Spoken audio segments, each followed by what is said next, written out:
Hello, welcome to episode 5th of तुम्हें कविता थी narration. Our book is almost coming to the end and the love I'm receiving is मैं नहीं बता सकता. I can't describe it in words. इतना कुछ लिख दिया पर ये नहीं बता सकता. So today, before proceeding to the episode, I just want to say something that our book can become the bestseller of India. Yes, right now we have sold more than 2000 copies of Tumhe Kavita Thi, which is unimaginable. But if we get it up to say 8,000 or 10,000, I become the bestseller writer. यहाँ पे there will be bestseller. This book will be, अगर ये किसी store में रहेगी, will be in the section of bestseller. Can you imagine how? Alright. So please buy the book. Please buy the book. Send it to your friend. आपके mummy, पापा, whoever reads, who don't read, who can read Hindi, just tell them, ask them to buy a book. Recently I met someone जो मुझे नहीं जानते थे, उनकी mummy मेरी किताब पढ़ रही थी. So your moms can read it and and everyone who can read Hindi. बस I would like to say now about the episode के लिए हम अलीबाग से कहीं जा नहीं पाए, तो रात में ही हमने हमारा एक खूबसूरत सा B&B था, उसमें सेटअप किया और अरबावर में बैठे फिर से. एंड शाम का समय है और क्रिकेट के बैकग्राउंड में आवाज़ आ रही है. There is good ambience, good light and good conversation again. And thank you so much यहाँ तक बने रहने के लिए. See you soon. इसके बाद आखिरी होगा.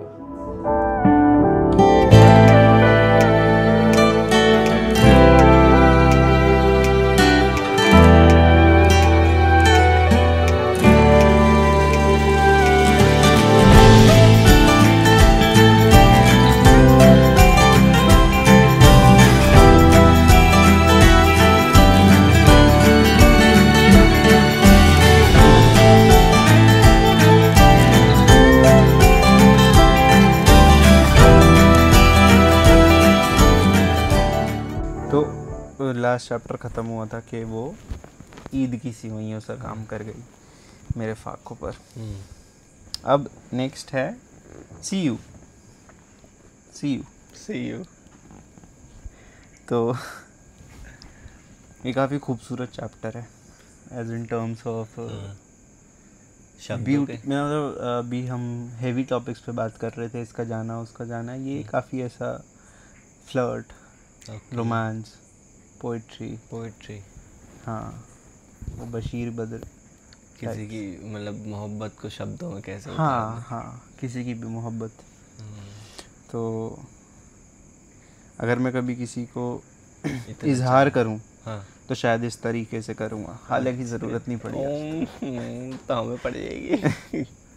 तो लिखा है कि वो थोड़ी ज़्यादा मेरी है और ऐसा मैं सिर्फ खुद से कहता हूँ. मेरी कल्पनाओं में वो ऐसी है, पर ऐसा असल में होना मुमकिन तो नहीं. तो मैं तुम्हें सबको सौंप रहा हूँ इस स्याही के रूप में. ओह, सबको तुम्हारी ज़रूरत है पर मुझे थोड़ी ज़्यादा है, याद रखना. यहाँ पे मैं कह रहा हूँ कि मतलब वो मेरी है और मैं ऐसा मन में मानता हूँ.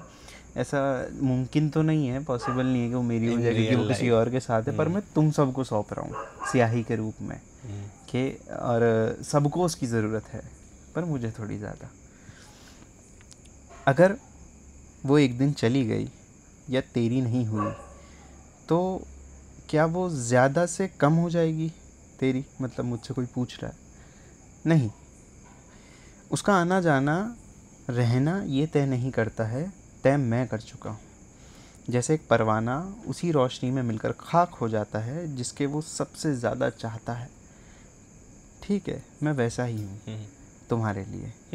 दुनिया बनी थी कयामत के लिए, पैदा हुए थे मरने के लिए. मैं परवाना हूँ और तुम रोशनी हो मेरे लिए. और अभी अभी तो आई हो बाहर बनकर, छाई हो स्पीकर बज ओ डैम, अच्छा। और अभी अभी तो आई हो बाहर बनकर छाई हो, स्पीकर पर बज रहा होता है, तभी टाइम देखता हूँ तो देखता हूँ 3:15 बज चुके हैं। मैं उसे तीसरी दफ़ा पूछता हूँ कब आओगी, कोई जवाब नहीं। अगर तुझे याद हो लास्ट में उसने बोला था कि 1 बजे तक आऊँगी। हाँ। तो अभी अभी तो आई हो बाहर बन के छाई हो, ये दिल ज़रा महक तो ले, समथिंग लाइक दैट। तो ये बज रहा होता है स्पीकर पर और मैं टाइम देखता हूँ 3:15 बज चुके हैं। मैं उसे तीसरी दफ़ा पूछता हूँ कब आओगी, कोई जवाब नहीं। जब मैंने उसका इंतज़ार करना शुरू किया तो आसमान गहरा काला था और अब नीला होने लगा है। ओह, सुबह हो गई। चिड़िया आ गई हैं, सूरज आने वाला है। सड़कों पर गाड़ियों की आवाज़ फिर से उमड़ने लगी, पर तुम्हारी कोई खबर नहीं। उसके बारे में लिखता अंधेरे कमरे में एक छोटी सी रोशनी के नीचे मैं सोच में बैठा, आखिर क्यों, ऐसा क्या है उसमें। ठीक है जैसी भी है, पर इतनी भी कोई ख़ास थोड़ी ही है। फिर घंटी बजती है, दरवाज़ा खोलता हूँ तो दिखती है एक हाथ में सूटकेस और एक हाथ में मोगू मोगू लिए। तेज़ धुन में उसकी सांसें और उसके हाथों का नाचना, कभी सूटकेस पकड़े, कभी मोगू, कभी फ़ोन। तो दिस नाचना इज़ दैट। कभी वो फ़ोन पकड़े और कुछ ना संभले, उससे कुछ नहीं संभलता है। इस बार वो मुस्काई नहीं, सीधा अंदर आने लगी। पास आई तो उसकी आंखों में पहली बारिश की बूंदें जैसे कुछ आंसू बैठे थे जो मेरे पूछते ही बह गए। वो मुझे गले लगाकर वहीं हॉल में रोने लगी। उसके आंसू मेरी शर्ट पर गिरने लगे। अंदर मुंह रखकर एक छोटे बच्चे की तरह दबी हुई आवाज़ में वो बोली, मेरी ईशान से लड़ाई हो गई, छोड़ दी। कट हो जाती है बात, मतलब रो रही है ना कि मेरी ईशान से लड़ाई हो गई, छोड़, और कट। उस पल में मैं भी दुखी था।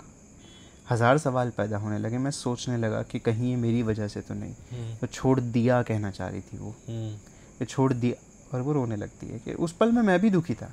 1000 सवाल पैदा होने लगे। मैं सोचने लगा कहीं ये मेरी वजह से।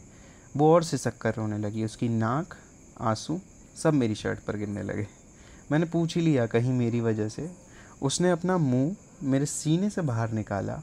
वो मोटी मोटी लाल आँखें, बहती हुई नाक, सूजे हुए होठ, बहता हुआ काजल, सब ने मेरी तरफ देखा और बोले, सब कुछ तेरे बारे में नहीं होता। ओ भाई। मैंने उसका चेहरा अपने हाथों में लिया तो उसकी पेशानी पर लकीरें आ गई और वो फिर और तसल्ली से रोने लगी। होता है ना किसी को आप कंसोल करते हो, वो रोने लगता है, फूट के रोने लगता है। वो भी वो जवाब। I like the description of it कि उसके पेशाने पे लकीरें आ गई और फिर वो तसल्ली से रोने लगी कि अब तसल्ली से रोएंगे। होता है ना जब आप कि कोई ऐसा इंसान हो तो उसके सामने तसल्ली से रोते हो फूट के कि ये मुझे वो हर किसी के सामने रो भी नहीं सकते। रोना एक बहुत इंटीमेट चीज़ है। आई थिंक सेक्स से ऊपर आता है रोना। अगर या तो इंसान अकेले में रोता है जी, या फिर जो बहुत ही दिली करीब हो, या तो फिर तब रोता है। मुझे इससे एक बात याद आई। मेरे बड़े भाई ने एक बात बोली थी। वो बहुत ऐसी बातें बोलते हैं और मैं कुछ याद रखता हूँ उनमें से। तो उन्होंने बोला था कि एक इंसान के 3 या 4 चेहरे होते हैं। एक काफ़ी बड़े ग्रुप के लिए कि एक वो बहुत है, मेजर, दूसरा नॉर्मल फ्रेंड्स के लिए, तीसरा होता है बहुत क्लोज फ्रेंड्स के लिए, एक चौथा होता है जो सबसे बुरा और सबसे सच्चा होता है। जो भी तेरा चौथा चेहरा होगा और मेरा चौथा चेहरा होगा वो हम किसी के सामने चाहकर भी नहीं रख सकते, क्योंकि इंसान जैसा सोचते हैं और जैसा सही में होता है ना इंसान, बहुत सारी चीज़ें होती हैं और वो बिल्कुल नेकेड चेहरा जिसे बोलते हैं वो चौथा होता है। कोई रखता होगा किसी के सामने। हाँ, तो ये भी तीसरा चेहरा है कि वो तसल्ली से रोने लगे। तो मतलब आई थिंक अगर आप किसी के साथ रिलेशनशिप में हो और आपका पार्टनर लड़का है लड़की जो भी है, तुम्हारे बीच सब कुछ हो चुका है, वैसे तो नहीं करना चाहिए सब। और मैं तो क्या तो ही करूँगा। तो एक चीज़ फिर भी सबसे ऊपर आती है, मैं ये कहूँगा रोना। कि अगर वो तुम्हारे सामने रोया है तो तुम बड़े, मैं ये नहीं कहूँगा खुश नसीब हो, पर तुम पर ये इतना है कि मतलब you are something to them. हाँ, तुम इश्क अगर कोई के इंसान चौथे या 5वें मकाम पर हो, 7वां होता है तो मौत। 7 मकाम होते हैं इश्क के। वो है ना इश्किया मूवी का, नसरुद्दीन शाह का। हाँ, तो वो तसल्ली से रोने लगी। मैं उसे कहना चाहता था, दिलासा देना चाहता था, पर वो ना मेरी हंसते हुए सुनती है ना रोते हुए। मैं सुनता रहा उसकी सुबह 5 बजे तक। मैंने वजह जानी तो बस इतना ही मालूम पड़ा कि वो बहुत दुनिया का सबसे अच्छा लड़का है, पर हम एक दूसरे के लिए ठीक नहीं हैं। मैंने बोला, कौन? हम, तू और मैं? तो उसकी सूखी मोटी आंखें, बहा हुआ काजल जो कि अब सूख गया था, गाल पर नदियों के निशान, सब ने मुझे देखकर फिर से बोला, सब कुछ तेरे बारे में नहीं होता। और फिर बस वो यूं ही कुछ ना कुछ अपनी बातों में उलझाकर मुझे खुद सुलझ गई और बोली, सुबह नाश्ता मैं बनाऊंगी। तू भी बहुत परेशान है ना, ये अलग बात है कि वो उठती दोपहर में है। वो बोलती है कि तू भी बहुत परेशान है ना, सुबह नाश्ता मैं बनाऊंगी। मैं, ये अलग बात है कि वो उठती दोपहर को थी। मैंने उसकी बात के जवाब में बस इतना बोला कि मैं परेशान था, अब नहीं। उसने अपनी सूजी आंखें खोली, एक ऐसी मुस्कान दी जिसे सब मालूम था और पूछी, क्यों? क्योंकि अब मैं आ गई हूँ। हाँ, तुम आ गई, और क्या ही। मैं शब्द ढूंढ ही रहा था, ये बोल दूँ या वो बोल दूँ, इतने में वो बोली कि किताब कब पढ़वाएगा। उसे पता था वो किताब लिखा एक जगह मैं बोलता हूँ ना कि तुम इतनी इंटरेस्टिंग हो, तुम पे किताब लिख दूँ, तो मैं इतने में शब्द ढूंढ ही रहा होता हूँ। बोलती है कि किताब कब पढ़वाएगा, ढंग का लिखना वरना मार खाएगा। और मेरा नाम लिखा है क्या उसमें? तो इस पर मैं बोलता हूँ, एक नाम ही तो है मेरे पास, वो मेरे पास ही रहने दो। नाम लूँगा तो फिर रह ना पाऊँगा और इतना खुल के कह ना पाऊँगा। देख, तू ऐसे सब मत बोला कर, आखिर मेरी भी तो सोच। अभी ब्रेकअप हुआ है। हाँ, नहीं तो मादर, नाक साफ करते हुए बोली। अच्छा मेरे बारे में भी तो सोच ना। और मैं सोचता रह गया, बस सिर्फ तेरे बारे में ही सोचा। उसके सोने जाने के बाद अपनी खाली कोरी किताब उठाई। उस किताब के पहले पन्ने पर मेरे लिए कुछ दुआएं और आखिरी पन्ने पर मेरी कमियां लिखी हैं। ये किताब मुझे हर्ष की किसी बहन ने दी थी, जिसका मुझसे भी पहले कुछ रिश्ता हुआ करता था कभी। Did you get this? तो मैंने एक पॉइंट पे बोलता हूँ ना कि अभी यही होता ना कि बहुत सारे कॉल बैक्स है इसमें, तो साथ में पढ़ने में वो याद रहता है। तो मैं इसमें बोलता हूँ कि हर्ष भी प्यार करने लगा उससे, और मैं भी, और हर्ष उसको बहन बुलाता है। पर फर्स्ट या सेकंड चैप्टर में है हाँ, ये, तो हर्ष उसको बहन बुलाता है, और मैं, मेरी तो 4 बहनें ऑलरेडी हैं। तो मैंने यहाँ पे लिखा है कि वो किताब मुझे हर्ष की किसी बहन ने दी थी, जिसका मुझसे भी पहले कुछ रिश्ता हुआ करता था। तो मतलब पुरानी किसी उसने, ठीक। और ये बोलकर वो किताब दी थी कि इस बार सच लिखना। अच्छा। मैंने सोचा कि कहाँ से शुरू करूँ तेरी ये किताब, क्या ही लिखूँ, कैसे ही बताऊँगा मैं। तो मैंने बस कोशिश की ताकि एक दिन तुम्हारी आंखों में वो चमक देख पाऊँ, एक हल्की सी झलक ही सही, एक झलक जिसमें तुम सिर्फ मुझे देख लो और थोड़ा गुरूर कर लो। भले ही इस बार वो मुमकिन ना हुआ तो मैं एक और किताब, एक और नगमा, एक और गज़ल, एक और शेर, एक और कहानी तेरे नाम पर ही लिखूँगा और लिखता रहूँगा। आफताब हुआ ज़वाल से, और फिर न जाने दिन यूं ही तेरी छाँव में गुजरने लगे। मैं एक ऐसे पेड़ की छाया में था जिस पर कभी ना पतझड़ का मौसम आता था, ना ही कभी फूल मुरझाते। ये सदाबहार पेड़ मुझे खूब भाने लगा। मैं सब कुछ छोड़कर उनकी खातिरदारी में लग गया। बस दिन निकलता और मैं उनसे पूछता कि क्या खाएंगी। आप इतनी बातों में उलझी रहती थी कि खाना भी हाथ से खिलाना पड़ता था, और कभी वो जानबूझकर मेरी उंगलियां काट लेती। चंचल है। वो सुबह से बोलना शुरू करती कि मुझे जाना है, और दोपहर तक यही चलता। मैं दोपहर तक बस उसी के पल्लू से बंधा घूमता जैसे मैं अपनी माँ के पीछे रहता था बचपन में। ये 2 ही औरतों के साए में मुझे सुकून मिला। कुछ तो अपनापन था इनमें मेरे लिए। मुझे याद है, अगर बचपन में रात को मेरे पास कोई और सो जाए अम्मी के अलावा, तो मैं रोने लग जाता और सोता नहीं था जब तक वो नहीं आती। मैं हमेशा उनके गाल पर हाथ रखकर सोता था, और मोगू के गालों में ठीक वही स्पर्श, वही स्कूल, वही मेरा बचपन। आज भी जब भी मैं घर जाता हूँ तो मेरे पापा मुझसे ही पैरों को तेल लगवाते हैं। शायद इसलिए क्योंकि मेरी उनकी ज़्यादा बात नहीं होती, तो वो कुछ पल हम साथ बैठे रहते, बस चुप। मैं भी दबाता हूँ। हाँ, तो वो है। तो मैं ये सोचता हूँ उस वक्त पर कि कब बोलेंगे बस, और वो यही बोलते रहते कि थोड़ा सा और। एक दिन जब मोगू ज़्यादा थक कर घर लौटी तो मुझे पापा याद आ गए, उसके तेज़ खर्राटों से। वो हर चीज़ थी जो कहीं वो हर चीज़ थी जो कहीं मैं दूर पीछे छोड़ आया था। उसके सोने के वक्त मैं रोज़ बताता उसे कि वो कितनी ख़ास है मेरे लिए, क्यों उसे यहीं रह जाना चाहिए, और वो बस सुनती, क्योंकि मेरे कोई सवाल नहीं थे उससे, मैं बस बताता था ये ऐसा बोल रहा है, और उसके कोई सवाल नहीं थे उससे, और क्यों उसे यहीं रह जाना चाहिए कि क्यों नहीं तुम वो ऐसा करती हो, या हाँ, तो ऐसा कुछ नहीं था। हाँ, कोई सवाल नहीं थे अपनी उससे। Feeling express. जी, यस सर, जो अभी हम कर रहे हैं। या एक दिन उसको जाना था कुछ दिनों के लिए लखनऊ। उस दिन भी ये तय था कि शायद वो अब वापस नहीं आएगी, और मैं इसी उम्मीद और बेजान दिल और बंद लबों से उसे छोड़ कर आया उसकी टैक्सी तक। यार ये जब भी आती है इतनी जल्दी चली के जाती है। ना वो भी कुछ ना बोली और मैंने भी कुछ ना बताया। हम दोनों का शोर चिल्ला रहा था। उसने मुझे गले लगाया, पहली बार बड़ी दूर से गले मिले थे हम। बड़ी दूर से गले? बड़ी दूर से गले मिलना समझता है? मतलब गले तो मिल लिए पर दिल कनेक्टेड नहीं था, मतलब कहीं और थे तुम, दिमाग कहीं हाँ। और। मानो उसे पता था पास आई तो मैं जकड़ कर रोक लूँगा, और वो चली गई। मैं भी सड़क की दरारें देखता हुआ बन मस्का और चाय खाने पहुंचा। जब भी कुछ होगा तो बन मस्का और चाय, दिस मतलब तू call backs to previous chapter, तुम भूलो ना, तो ये साथ रहेगा तुम्हारे। और एक मैसेज आया फिर, उसमें लिखा था कि वज़ीर थैंक यू, तूने मेरा बहुत ख्याल रखा। वैसे तो मैं सांवला हूँ, पर उस दिन मेरे गालों की सुर्खी ऐसी थी जैसे कश्मीर के सेब, लाल एकदम। और मैंने जवाब में लिखा, अरे ये भी कोई बात हुई, ये तो बस यूं ही। इसके नीचे मैंने लिख ही दिया, बस ध्यान रखना, you are a little more mine. तुम सबकी ऊपर थोड़ी मेरी ज़्यादा। हालांकि नाउम्मीदी थी कि ये हर बार की तरह नज़रअंदाज कर दिया जाएगा, या शायद वो भूल जाएगी किसी और से बात करते हुए, या नेटवर्क नहीं होंगे, या देखा नहीं होगा।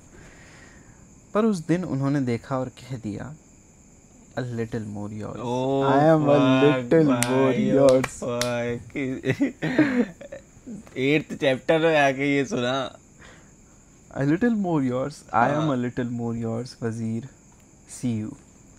एक्सेप्ट कर ही लिया। See you. नाइस है, बहुत बढ़िया। A little more yours. See you. See you. इसका जवाब देने के लिए मेरे हाथों का ना कांपना ज़रूरी था, मेरे दिल का काबू में होना ज़रूरी था, मेरी खुशी का ठिकाना होना ज़रूरी था। पूरी दुनिया उस दिन इतनी खुश क्यों थी? अंदर से करेक्टर के जो उबाल मार दिया, साला क्या करूँ। तो इस बात का जवाब देने के लिए मेरे हाथों का ना कांपना ज़रूरी था, मेरे दिल का काबू में होना ज़रूरी था, मेरी खुशी का ठिकाना होना ज़रूरी था। पूरी दुनिया आज इतनी खुश क्यों है? आज ये मौसम कौन सा है? See you, please see me once. मैं देखना चाहता हूँ जब तुम ये बोलती हो तो कैसी लगती हो। मैं कैद करना चाहता हूँ इस पल को, बस ये बता दो, जैसा मैंने सोचा है वैसी लगती हो। क्या ये अधूरे अल्फाज बोलते हुए तुम पूरी की पूरी मेरी लगती हो? जैसा मैंने सोचा है क्या वैसी लगती हो? गजब यार। So this was see you. मैं इसके लिए बहुत खुश हूँ कि A little more yours बोल ही दिया। हाँ, शायद अभी कुछ टाइपोग्राफिकल एरर है कुछ इसमें ना। पूरी में मेरा नाम हर जगह जहाँ भी मेंशन हुआ है एहसन नहीं हुआ है, वज़ीर मेंशन हुआ है। बिकॉज क्योंकि एक तो मोर लाइक अ ऑल्टरनेट पर्सनालिटी होती है ना, ऑल्टर ईगो कि हाँ तो ऑल्टर मी, तो this character is may be alter me. अगला चैप्टर है अब। अच्छा, यहाँ पे थोड़े से गुलाबी गुलाबी कलर्स वाले चैप्टर हैं। तो ये गुलाबी अब स्टार्ट हो गया, गुलाबी अब स्टार्ट हो गया। और मैं तुम्हें बताता हूँ, बेचारा 7-8 चैप्टर से दुखे हुई था, अब थोड़ी खुशी तो मिल जाए उसे। अच्छा, इसके बाद एक गुलाबी है, फिर कॉल अंधेरा। This is meant to be, जो लास्ट है। Meant to be, meant to be. एक आलसी दोपहर, ना कोई काम ना जल्दी। एक ऐसी दोपहर में हम दोनों ने फैसला किया था that we are meant to be. जैसे एक अच्छे सपने की शुरुआत आप अक्सर भूल जाते हो, ठीक वैसे ही मुझे ये याद नहीं कि ये बात कहाँ से आई, किसने छेड़ी।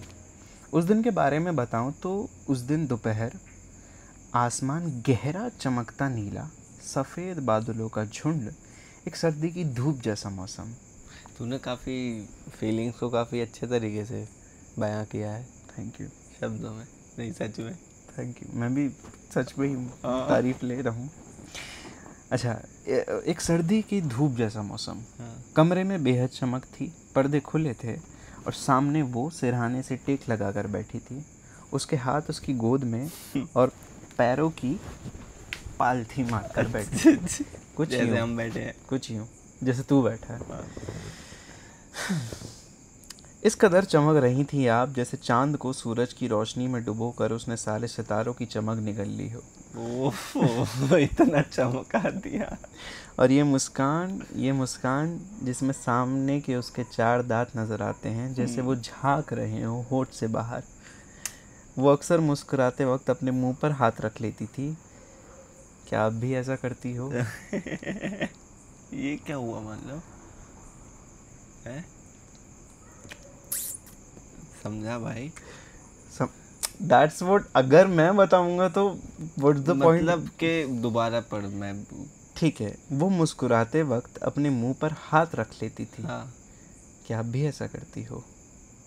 आप भी ऐसा करते? अब भी ऐसा अच्छा, अब भी मुझे लगा आप। मैं कहा कौन तो ये तीसरा सवाल कौन वो है? उससे पूछ रहा है कि आप भी ऐसा अच्छा, करती अब भी ऐसा करती हो। ठीक ठीक। तो वो हाँ, समझ गया। कुछ आई डोंट नो हाँ। क्यों पूछ रहा है। मैं उसके ठीक सामने बैठ गया, एक पैर बिस्तर पर, एक नीचे लटका हुआ। खूब बातें होती थी उससे, पर एक काम की नहीं। बस यूं ही वो कुछ कुछ बोलती और मैं सुनता, यूं ही वो कुछ कुछ बोलती, मैं हंसता, यूं ही वो कुछ समझाती और मैं समझ जाता। मैं उसकी बातें अक्सर समझ लेता था, क्योंकि वो मेरे दिल के अंदर की जो बात गहराई में कहीं सिमट कर छुप गई थी, वो उनका आईना अल्फाजों के गुलदस्ते में लपेट कर लाती थी। जैसे गोली का जाना मुझे अभी तक समझ ना आया था। मैं उससे नाराज़ और कहीं ज़्यादा गुस्सा था। वो बोली कि देख, वो उसका फ़ैसला है और फ़ैसले गलत सही होते हैं, पर तू बता क्या इंसान सही है वो या गलत? और अगर तू मानता है वो सही है तो प्यार कर, बस कोई उम्मीद मत रख, बस प्यार कर और तू वही कर सकता है। वो बोल गोली के लिए रही थी और मैं समझ तुम्हारे लिए रहा था। लिए क्या? मैं बस प्यार कर सकता हूँ, मैंने धीरे से बोला और वो समझ गई और बोली, Some people are not meant to be, पर तू उनमें से नहीं है। ओह, You have healed me enough, now I can stand up and fight back against the world. पर जब मैं थक जाऊंगी, जब कोई ना होगा, मैं लौट कर तेरे पास ही आऊंगी जैसे घर। You are my charger and I know this sounds selfish, पर तू है। और शायद होगा कोई एक ऐसा दिन जिस दिन मैं वापस नहीं जाऊंगी, ठहर जाऊंगी तेरे पास। मतलब तू जाएगी ज़रूर। मैंने हाथ से अपने एक सीधी लकीर बनाई। ये हमारी ज़िंदगी है। मेरी जेब में 2 सिक्के थे, एक तू है, एक मैं। उस लकीर के इर्द गिर्द मैंने वो सिक्के घुमाए कि ये ऐसे इधर जाएंगे, उधर जाएंगे, ये करेंगे, वो करेंगे। शायद तुझे कोई और भी मिले, पर इन सिक्कों का इस लकीर के अंत में मिलना तय है। ये किस्मत नहीं है या कोई नसीब नहीं है या कोई मुझे परवाज़ नहीं हुई है, बस तय है। मैं बोलता हूँ तय है तो है। तुझे पता है वज़ीर, मैं अपना जन्मदिन किसी को नहीं बताती। ये बोलते हुए उसकी आंखों में जो मासूमियत, एक छोटी बच्ची नज़र आई मुझे उसमें, जो शायद कोई मुझसे तोहफ़ा मांगेगी। बस वो इतना बोली, तू जानना चाहेगा? मेरे बिना जवाब दिए वो बोली, 28 फरवरी। एक और बात बताऊं, इससे पहले मैं कुछ कह पाता, तुझे पिछले साल की बात बताऊं, मैं हमेशा जन्मदिन सुबह मंदिर जाकर शुरू करती हूँ। मैं खिड़की के बाहर वो मौसम देखने लगा। मुझे याद रखना था ये दिन, ये घड़ी। सामने बिल्डिंग पर 2 कबूतर बैठे मुझे देख रहे थे और वो मुझे बताना चाह रहे थे कुछ, और मैं समझने की कोशिश कर रहा था। इतने में वो बोले, यू आर फक्ड।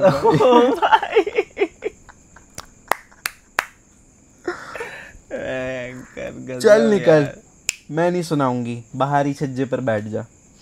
अरे सुन, अच्छा सुन, एक पल में ही बोली, तो कहाँ थी मैं? हाँ, मैं मंदिर जाती हूँ सुबह, और वो मंदिर ना शिव जी का मंदिर है, और वो मंदिर IDST यूनिवर्सिटी के अंदर है। उसमें सारे भगवान हैं, पर मैं शिव जी के लिए जाती हूँ। लेकिन बाकी सबको भी नमस्ते बोलती हूँ, पर बर्थडे वाले दिन स्पेशली उनके लिए। जब तक उनके दर्शन ना हो मैं कुछ नहीं खाती। मैं तुझे बोर तो नहीं कर रही हूँ ना? हाँ। अच्छा, आगे सुन। इस बार भी यही करने वाली थी, पर इस बार ईशान बोला वो लेकर जाएगा मुझे मंदिर। मैंने बहुत मना किया, पर उसने कहा जाएगी तो मेरे साथ ही, वरना नहीं जाएगी। वैसे वो बहुत अच्छा है, पर उस हरामजादे ने सुबह की जगह शाम कर दी मुझे मंदिर ले जाने में। और तू यकीन करेगा, बर्थडे वाले दिन व्रत रखी हूँ मैं। ये कहकर वो चुप हो गई और खिड़की के बाहर देखने लगी। मैं उसे देखने लगा कि क्या देख रही है। थोड़ी देर बाद वो मेरी तरफ मुड़कर इतने कोमल शब्दों में अपनी गर्दन को हल्का सा टेढ़ा करके मुझसे पूछी, तू आएगा मेरे जन्मदिन पर? ओ, मेरी मुस्कान से आंखों के इर्द गिर्द सूरज की किरण बन गई, और उसको जवाब मिल गया। बिना कहे जवाब मिल गया। आँख के सूरज की खुशी किरण बता बन दी गई। होगी ना उसकी। तोहफा क्या लाएगा? तुझे मैं क्या ही दे सकता हूँ? ऐसा कुछ तो सोचना पड़ेगा जिसमें तू वाकई में तुझे खुशी हो। किताब दे मुझे। अभी तेरे जन्मदिन में इतना समय, इस दिन तक तो मुझे, अच्छा वो मैं उस पर वो बोलता है कि अभी तो तेरे जन्मदिन में इतना समय है, उस दिन तक तो मुझे भूल गई, या नफ़रत करने लगी, या तुझे कोई और मंदिर ले जाने वाला मिल गया तो? सही बात है। तो क्या हुआ, वो मेरे फैसले हैं, तेरा काम तो बस किताब लिखना। तो the fuck man? तेरा काम तो बस प्यार करना है। पीछे Oh बात my हुई तो थी गोली वाले उस पे। अच्छा। ओके, ज्यादा ही वो हो गया मैं। तो क्या हुआ, वो मेरा फैसला है, तेरा काम तो बस प्यार करना है। अच्छा, मेरा एड्रेस याद कर। चल, कहीं लिखना नहीं है, बस याद करना है, फिर देखती हूँ याद रहेगा या नहीं। उसका इतना लंबा एड्रेस मैंने रट लिया कलमा शहादत की तरह। कोई उसका पता पूछे भी तो मैं ऐसे ही सुनाता हूँ कलमे की तरह, जैसे बोलने से पहले कुछ सोचा समझा ही ना हो। मतलब पूछोगे तो सोच में पड़ जाऊँगा, लेकिन एड्रेस कलमे की तरह सुनाऊँगा। याद है मुझे तेरा पता और उसके पास की वो यूनिवर्सिटी, और उस यूनिवर्सिटी के अंदर वो बड़ा मंदिर जिसमें शिव जी का एक अलग मंदिर है। लेकिन अब तुम वहाँ मिलोगी भी या नहीं, ये मुझे नहीं पता, और मैं पूछना चाहूँ तो शायद तुम नहीं बताओगी, पर मैं आऊँगा, क्योंकि मेरा काम तो बस प्यार करता। अब सही गया। Good, this is where meant to be ends. तो इफ़ यू सी, इसमें 2 टेंसेस में बात हुई है। एक तो अभी वाली बात कि मुझे पता कि मैं उससे बोल रहा हूँ कि आप भी ऐसी मुस्कुराती हो, और एक उस दिन वाली बात। तो देयर इज़ समथिंग, मतलब एक रिवील मिलती है हमें कि अच्छा मे बी कुछ ऐसा हुआ है, ऐसा कुछ हो सकता है, कुछ हुआ है। वो क्या है, वो है ऐसे क्यों बैठे हो। अच्छा, आई फकिंग लव दिस मतलब चैप्टर। जो वो तूने ऐसा किया कि एक जो बीच में हुआ वो तूने सबसे लास्ट में डाल दिया। No, what? मतलब तू कह रहा ना कि इसमें 2 टेंसेस में बात हुई है। एक तो वो कि अब भी ऐसा मुस्कुराती हो, हाँ, और बाकी जो ये हो रही है। हाँ, तो तू कह रहा ना रिवील हुई है थोड़ी सी इसमें, हाँ। क्या ऐसा कुछ? इसमें एंडिंग की हिंट है, हाँ, और हिंट काफ़ी डोमिनेंट है। हाँ। पर हुआ क्या क्या अभी वो वाली चीज़ सस्पेंस में है। चीज़ डालनी। हाँ, लास्ट वाला ये है, ऐसे क्यों बैठे हो। ऐसे क्यों बैठे हो कि मैं हल्की सी शुरुआत जल्दी बता यार, रहा हूँ, एकदम लास्ट आ गया। है ना? अच्छा नहीं लग रहा मुझे।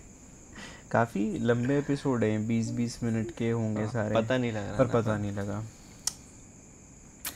तो ऐसे क्यों बैठे हो की शुरुआत बहुत अच्छी है। अफ्रीका की एक कहावत है अफ्रीका पहुंच गया। अफ्रीका की एक कहावत है कि जब भी मौत आपको पाए तो जिंदा पाए। Whenever death finds you, may it find you alive. This is the beginning of ऐसे क्यों बैठे हो। खतरनाक है। तो समझा इसका मतलब? Whenever हाँ, death मतलब finds you, कि जब भी मौत मौत आपको आए तो आप खुला जिंदगी जिंदे हो। जी रहे हो कि तो ऐसे क्यों बैठे हो? हैप्पी। मौत आपको पाए तो जिंदा पाए। वरना ना पाए, वरना ना पाए मैं ऐड कर रहा हूँ, पर मौत आपको पाए तो यार जिंदा पाए। मौत आ रही है तो जिंदे आदमी को आनी चाहिए ना, वरना मरे हुए को क्या ही मौत। जो जीता होगा उसे ही मौत आती होगी। जीता तो हूँ मैं। जीता नहीं, जीता वाला। अच्छा दिस इज ओ मतलब अभी बस एक एपिसोड और, एंड एक एपिसोड मतलब बुरा लग रहा है मुझे अंदर से, है ना? ऐसा नहीं लग रहा कि जैसे बहुत। गर्मियों की छुट्टियां खत्म होने वाली हैं? नानी घर आए थे, अब छुट्टी खत्म हो गई, सिलेबस होमवर्क अधूरा है। काश यार मैं ऐसी जिंदगी भर बुक सुनाता रहता। लिखो भाई, सुनाते रहो, अच्छी लिखी है तो और लिखनी चाहिए। मैं अगर बहुत ही अमीर बाप की औलाद होता ना, पता है इतने दिन से क्या सोच रहा था मैं, जैसे अभी हम ट्रैवल कर रहे हैं इतनी मुश्किल से, तो एक दो रील आ गई थी यहाँ की, पुर्तगाल और वहाँ की, मोनाको की, तो मैं सोच रहा था बहन चो मेरे पास अंधा पैसा होता तो एक एक कंट्री में एक एक चैप्टर करते। पहले पुर्तगाल ने कर दिया, एक बहुत ही यार्ड पे कर दिया समुंदर के बीच में। पर जैसे मैं तुझे इस ट्रिप की एसेंस बताता हूँ, मैंने अभी तक तुझे बताया नहीं कि क्या मतलब था मुंबई टू गोवा ज़बरदस्ती बाइक से करने का, कोई वो भी रेड अलर्ट आ गया वो हमारे निकलने के बाद, पर क्या सेंस थी इस बात की, मेरे दिमाग में क्यों था कि एक मुंबई टू गोवा ट्रिप करूँ उसके साथ, जिसको मैंने अभी तक कुछ नहीं बताया, बहुत पुराने दोस्त के साथ जो मुझे तब से जानता, जब से मुझे कोई नहीं जानता था। पर यही क्यों करना था कि मुंबई से गोवा करना है, ये करना है, वो करना है। See this book was a part of me that I had unexplored. मुझे पता नहीं था कि this lies in me, and how I found it through wandering. भटकने से मुझे वो मिला, किताब मिली। तो अभी भी हम भटक ही रहे हैं।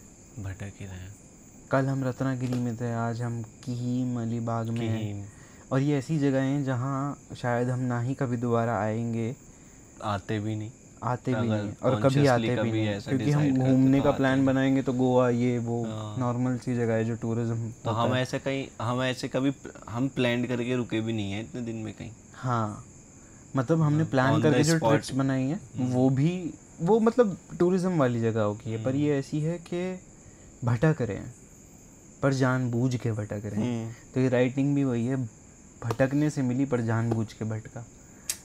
तो ये मेटाफोर था मुंबई टू गोवा, जो कि गोवा पूरा हम किया, मुंबई टू रत्नागिरी नहीं, Mumbai to Manjar Phata. All right, this is coming to an end, और मेरे को बड़ा वैसा फेयरवेल सा फील हो रहा है यार आज। मतलब मैं कभी स्कूल और कॉलेज की फेयरवेल में नहीं गया हूँ अपनी, but the heart is heavy. आज दिल थोड़ा भारी है, आज आसमान उदास है। मेरी आवाज़ भी थोड़ी भारी है, दर्द है आवाज़ में। Tomorrow would be the last day of this, and it was fun. I miss this. Me too. और उसके बाद फिर मैं चला जाऊंगा, तू अपने काम में। फिर हमारी फ़ोन पे भी इतनी बात नहीं होती।